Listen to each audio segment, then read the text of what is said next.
got that last year. In fact, I don't think we quite reached that. If we could score like football, we'd be in business. Coach, just how's the team looking thus far heading into the season? I'm excited. I'm really anxious. We have another inter-squad tomorrow. We have our first exhibition Thursday. And, you know, I feel like we're ways ahead of where we were a year ago in so many areas. We're very far advanced offensively. We're more athletic, we're deeper, we're more experienced. But I'm also hesitant to put myself out there too far because I hadn't seen us play anyone but ourselves. So offensively, we've been pretty efficient in practice, and I don't know whether that means we're average defensively or we're pretty good offensively. We'll see here real soon. Coach, you had some young players that were leading you last year. How are they looking? Any bigger, any stronger? Yeah, a little bit, week by week, you know, as has been said here recently. Raheem continues to put on about a pound a month. Speedy Smith has gained a little weight. Mike Kaiser's gained a little bit of weight, but more importantly, they've all gained a little bit of strength and experience. A lot of our young guys have grown up and matured mentally. We've added a couple junior college guys. We had a little bit of experience there. You know, although their first few games will be interesting as transfers, but hopefully by December, January, you know, we'll be in a pretty good rhythm with some more experience than we had a year ago. Coach, I was going to ask you about that. The objective over the first 2 or 3 weeks of the season, is it a mix and let's find the combination, or you're pretty solid with your first set? Not at all. We talk about it as a staff all the time. You know, it could be a huge advantage or a disadvantage. It could be a positive, it could be a negative in that we look at practice, we leave practice certain days and say, golly, we got 11 or 12 with a ton of parity, you know, and what does that mean? I guess, you know, we'll find out soon. You know, we have an exhibition Thursday night, and outside of Raheem Appleby, I'm not sure there's another definite starter, and that's assuming he continues to do what he's doing over the next couple of days in practice. So again, we're very deep, we're interchangeable, we're versatile. We have 10 or 11 that I think will probably play significant minutes with 12 and 13 pushing as well. Coach, you talked about Raheem and Speedy. There's a couple of freshmen last year, Mike Kaiser, that came and gave the program a boost. Anybody you foresee having that kind of impact in this newcomer group? Yeah, both junior college transfers I think will have a big impact. Both are fighting for starting positions. Both are extremely athletic. They've been pleasant surprises in terms of their learning curve, how quickly they've picked things up. They're basketball players. They have good feels and understanding. They have length and size, so they definitely have added to some needs for us. And then Alex Hamilton, our freshman guard, is extremely talented.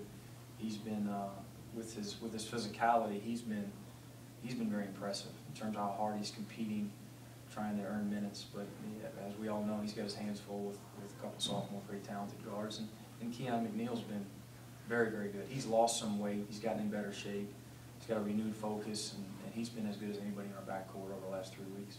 Coach, talk about Brandon Gibson. He's kind of transformed his body from last year to this year. Brandon, like Keon, has lost weight. He's in better shape. He's as focused as he's ever been. He's living in the gym. He's been really good. He's, you know, over the last couple of weeks, he's been as good as anybody really on our roster, and I expect him to have a strong senior campaign. So some of the guys last week at practice, they said that this is by far, the guys who have been here, they said that this is by far the best coaching staff. You know, what are you guys doing to, you know, I guess get these guys, you know, to think this way? Just brainwashing them, just lying to them. They all think that I'm the best coach in the country because we haven't divvied up playing time yet. So those things will change. I'm sure we'll have a couple disgruntled guys, you know, Friday afternoon. But no, overall, you know, I have a terrific staff.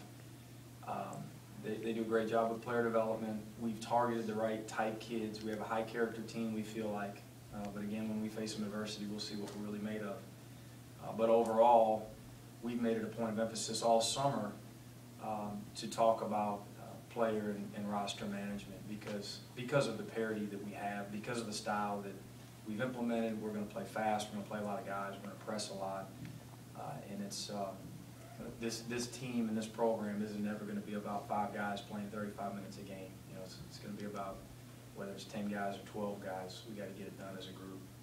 Coach, as you continue to put your stamp on this program, I guess a couple of weeks ago I heard you were out recruiting maybe some 6'9", 6'10" guys. What's the feel out there as they've seen you with a year under your belt, and obviously you're getting a few more houses and places you haven't put in the past? Yeah, you know, kids and parents, coaches have all been receptive. We had some pretty good late season success. The brand of our name continues to improve with the success of football, and Conference USA has helped as well. So we've had a lot of doors open to us for sure. It's just a matter of closing and getting the right guys. Coach, you never know what you can get in year one of a program, but you finish the year fairly strongly. Does that give you a little more confidence for the potential for year two?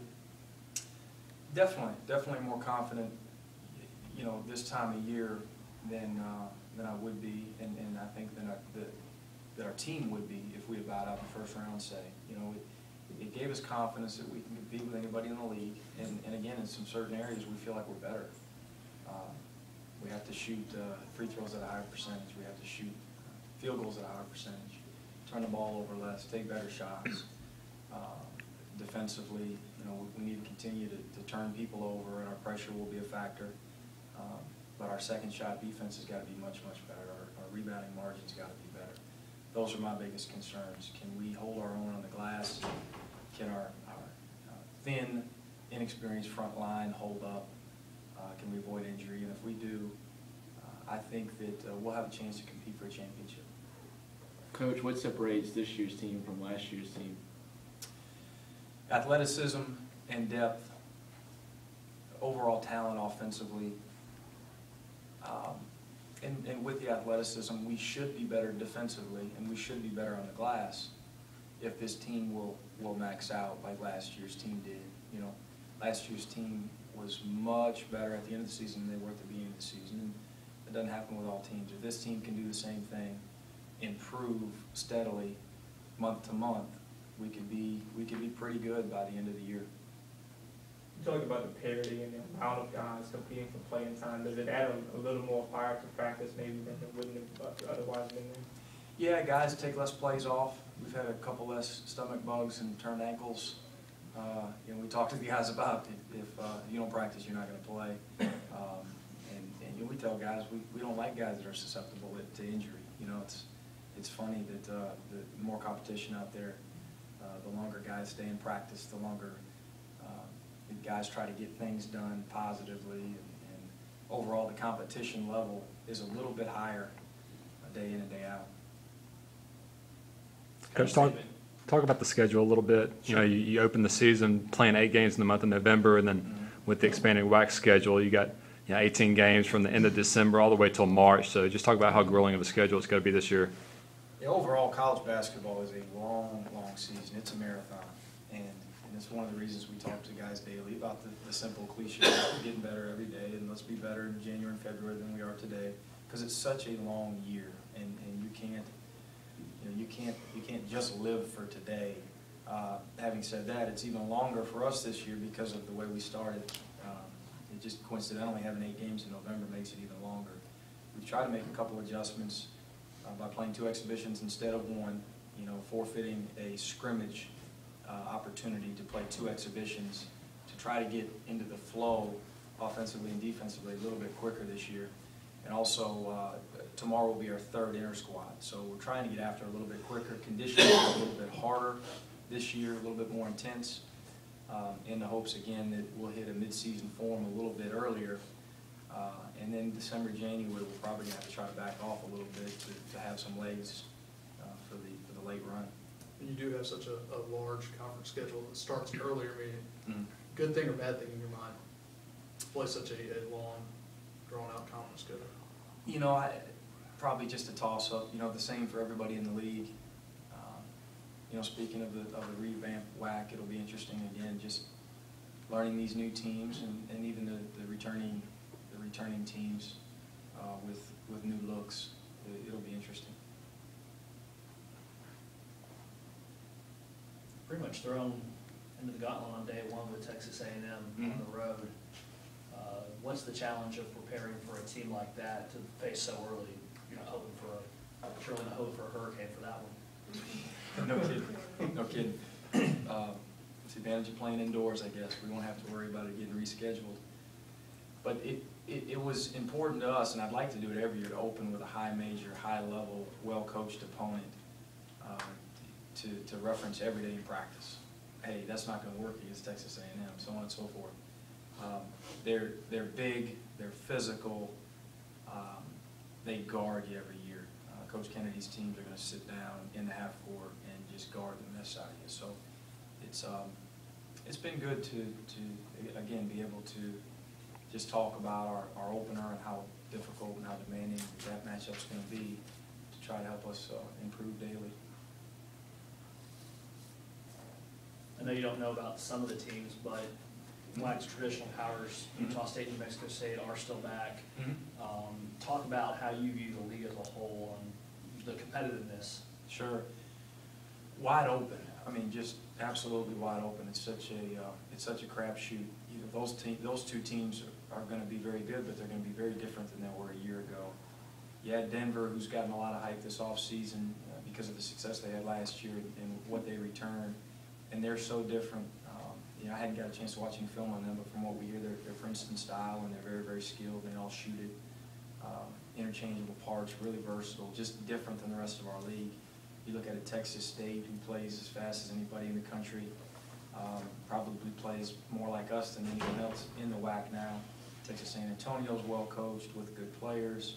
I hate to leave people out, but Idaho returns a bunch. I think that there's probably 7 or 8 teams that have a chance. And I'd like to think that we're one of them. Anything else?